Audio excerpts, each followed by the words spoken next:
Algebra 2 Honors Cram, Study Guide, Exam 1, Flashcard 2, Analyze a quadratic function.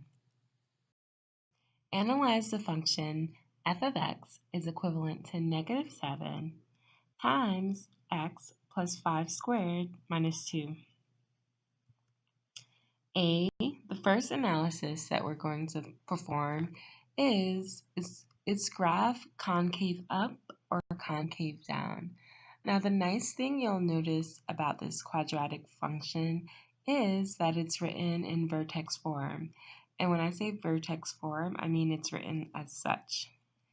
It's written such that y, because the terms f of x and y are synonymous, equals a times x minus h, with the h being negative 5 here, squared plus k. All right?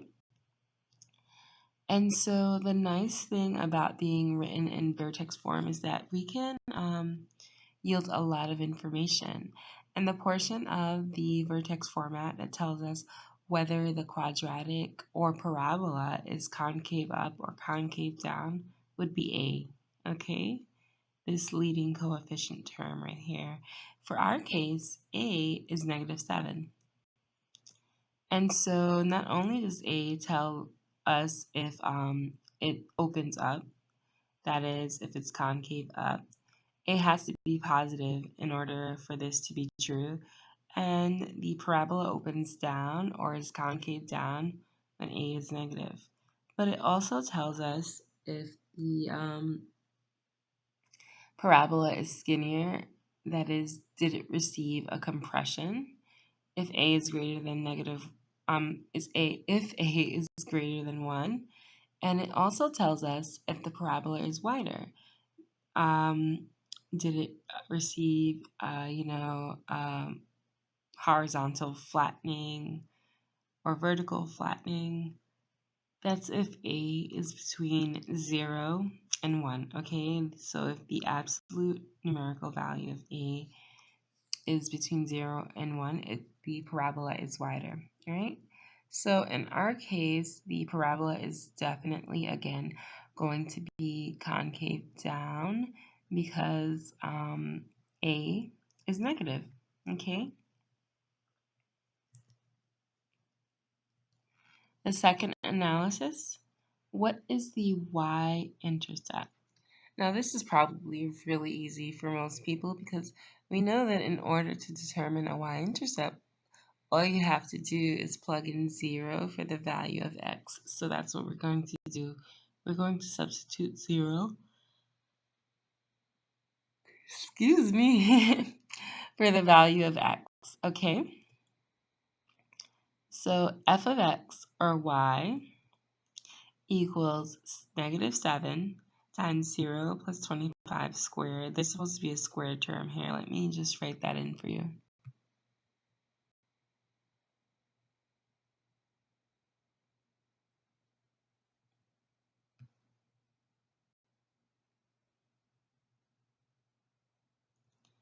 Minus 2, not 25, okay? So, actually, no, there's not supposed to be a square term here. Scratch that because I squared the 5 already. So, okay, let's just delete that.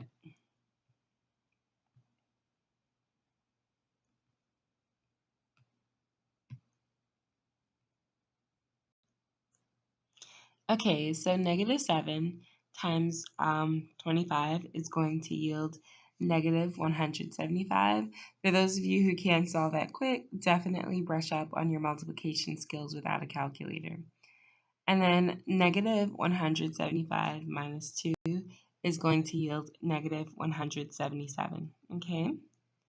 So this is our the y-coordinate of our y-intercept, but the entire coordinate point is going to be 0, negative 177, okay?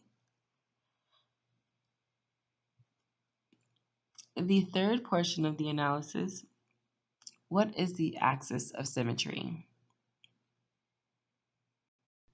Okay, and before I divulge the answer, Some characteristics about the axis of symmetry include the following. First, it's the line of symmetry that divides the parabola into two equal halves. So let me just illustrate what that means, okay? So here goes our parabola, and this is the axis of symmetry. Sorry, pretend that's in the middle, somewhere like over here. Yeah, that's better. Dividing it into equal halves, 1 and 2. Okay, so ignore this one. And then the next thing is that the equal halves are reflections about the axis of symmetry. So if I were to like fold this over in half, they would overlap each other, okay? And it intersects the parabola at the vertex, okay? So it's the vertical line. If our what do you call that? If the equation of our quadratic or parabola is written in vertex form, it's the vertical line where x equals h. Okay, so x equals the value of h. Or if the quadratic was written in standard form, that's ax squared plus b squared plus c, it would be the line x equals negative b over a. Okay. All right.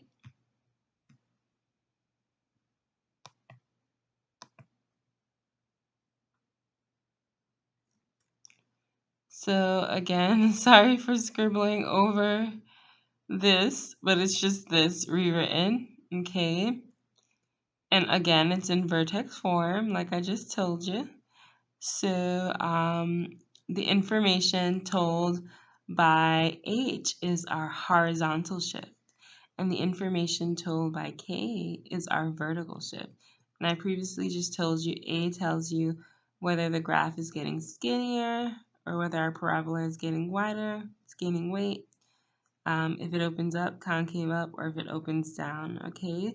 But what we're interested in here is H, the value of H, as I just demonstrated here, because whatever H is, that's where our axis of symmetry is. So you don't have to do any math or long solutions. And we see here, because the format for vertical form for the portion that deals with the x values is x minus h. We have x plus 5. We have to convert this into an x minus form. So x minus negative 5 would be the same thing as x plus 5. Therefore, our axis of symmetry occurs at x is equivalent to negative 5. Okay, that's really straightforward. The last portion of the analysis is where's the vertex? And I kind of just told you that the vertex occurs wherever the axis of symmetry kind of goes through. But remember, this is vertex form, so our vertex is at the coordinate point HK, okay?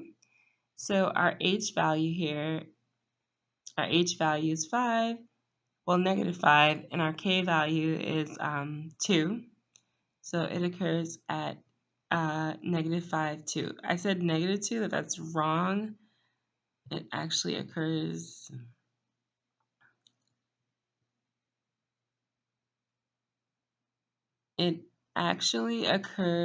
at positive